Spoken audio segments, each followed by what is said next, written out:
నమస్కారం అండి అందరికీ. Welcome to my YouTube channel Shri Manju spiritual. మనము కాశీఖండం గురించి తెలుసుకుంటున్నాం కదా. ఈరోజు కాశీఖండము 5వ అధ్యాయము సప్తపురి వర్ణనము. అగస్త్య మహర్షి భార్య లోపాముద్రదేవికి శివశర్మ కథను చెప్పటం ప్రారంభించాడు. మధురా నగరంలో శివశర్మ అనే బ్రాహ్మణుడుండేవాడు. వేదాంగాలు సకల శాస్త్రాలు నేర్చి సత్పత్రులను కని వారికి సమానంగా ఆస్తి పంచి ముసలితనంలోకి ప్రవేశించాడు. వయసంతా ధన సంపాదనలో ఖర్చు అయిపోయిందని, విద్య నేర్వటానికి సరిపోయిందని, దైవారాధన తీర్థయాత్రలు చేయలేకపోయానని విచారించాడు. దానాలు చేయలేకపోయానని బాధపడ్డాడు. చివరికి తీర్థయాత్రలు చేసి జీవితానికి పరమార్థాన్ని కల్పించుకుంటానని నిశ్చయానికి వచ్చాడు.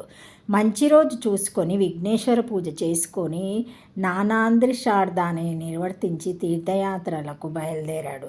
శివశర్మ మొదట అయోధ్యకు చేరాడు. సరయూ నదిలో స్నానం చేసి పితృదేవతలకు పిండ ప్రదానం చేసి 5 రాత్రులు ఉండి ప్రయాగ చేరాడు. త్రివేణి సంగమంలో పవిత్ర స్నానం చేసి గంగానది ఇక్కడే కలుస్తుందన్న విషయం తెలుసుకున్నాడు.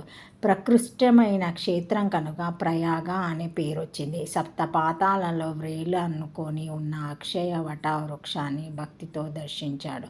బ్రాహ్మణులకు సమారాధన చేశాడు. ఇది ధర్మార్థ కామ మోక్షాలనిచ్చే క్షేత్రరాజము. బ్రహ్మహత్య దోషాన్ని కూడా నివారించే శక్తి ఈ క్షేత్రానికి ఉంది. విష్ణుస్థానమైన వేణి మాధవానాన్ని దర్శించాడు.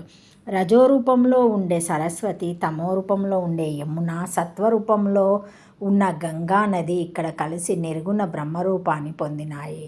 ఈ త్రివేణి సంగమము బ్రహ్మలోకానికి నిచ్చెన. ఇది తీర్థరాజం. బిందుమాధవుడు సేవించు కాశీపట్నం వరుణ ఆసి నదుల మధ్య ఉంది. ప్రయాగ నుండి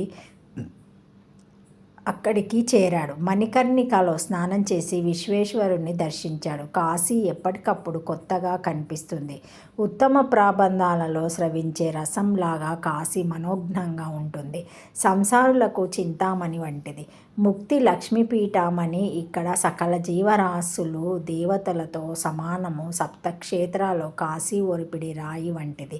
ఇతర క్షేత్రాలను దర్శించిన వారు కూడా మళ్ళీ కాశీకే చేరుకుంటారు. అక్కడి నుండి శివశర్మ ఉజ్జయిని వచ్చాడు. తన లీలచే ప్రతి కల్పంలోనూ ప్రళయం చెంది ఈ విశ్వాన్ని చూసి శివుడు మహాకాలుడయ్యాడిక్కడ. లోకంలోని పాపాలను పోగొడుతుంది కనుక అవంతి అని అంటారు. ప్రతి యుగంలోనూ కళలను నింపి కలకలలాడుతూ కనిపిస్తుంది. మహాకాలుని సమీపంలో 1,000,000 లింగాలున్నాయని అటకేశ్వరుడైన మహాకాలుడు తారకేశ్వరుడై ఒకే లింగాన్ని 3గా భేదించి 3 లోకాలను ఆక్రమించాడు. ఇక్కడున్న సిద్ధవటం వద్ద ఉండే జ్యోతిని దర్శించాడు. మహాకాల అంటూ ఆర్తిగా పిలిస్తే యమదూతలు దగ్గరకు రారు. ఇక్కడి నుంచి కంచి నగరం చేరాడు. కాంతినిచ్చేది కనుక దీన్ని కాంతిలేక కంచి అంటారు. ఇక్కడ మహావిష్ణువును లక్ష్మీదేవిని సందర్శించాడు. తీర్థవిధులు నిర్వర్తించి ద్వారా వతి అంటే ద్వారక చేరాడని వర్ణాల వారికి ఇది పుణ్యద్వారం కనుక ద్వారక అనే పేరు వచ్చింది. ఇక్కడి సముద్రుడు అనేక యుగాలుగా రత్నాలను సేకరించుకొని రత్నకారుడయ్యాడు. ఇక్కడ మరణిస్తే వైకుంఠమే చేరుతారు. శ్రీ మహావిష్ణువుకు నిలయము. తర్వాత మాయాపురికి వచ్చాడు. దీనిని హరిద్వారం అంటారు. మోక్షద్వారం అని గంగాద్వారం అని పిలుస్తారు. కొద్ది కాలం ఇక్కడ ఉన్నాడు. చలిజ్వరం వచ్చి తీవ్రంగా బాధపడ్డాడు. సప్తపురి యాత్రలను సంపూర్ణంగా చేద్దాం అనుకుంటే ఈ విపత్తు వచ్చిందని బాధపడ్డాడు. ఎక్కడికి కదలలేక 49 రోజులు అక్కడే ఉండి మరణించాడు. వైకుంఠం నుండి విమానం వచ్చి శివశర్మను విష్ణుదూతలు తీసుకొని వెళ్ళారు.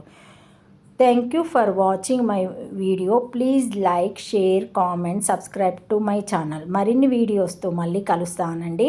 ఈ వీడియో మొదటిసారి ఎవరైనా చూసి ఉంటే తప్పకుండా లైక్ చేసి సబ్స్క్రైబ్ చేసుకోండి. ఏమైనా కామెంట్స్ ఉంటే పెట్టండి.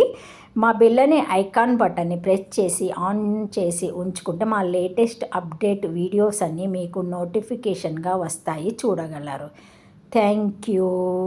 సబ్స్క్రైబ్ చేసుకోండి మర్చిపోకండి. Once again thank you.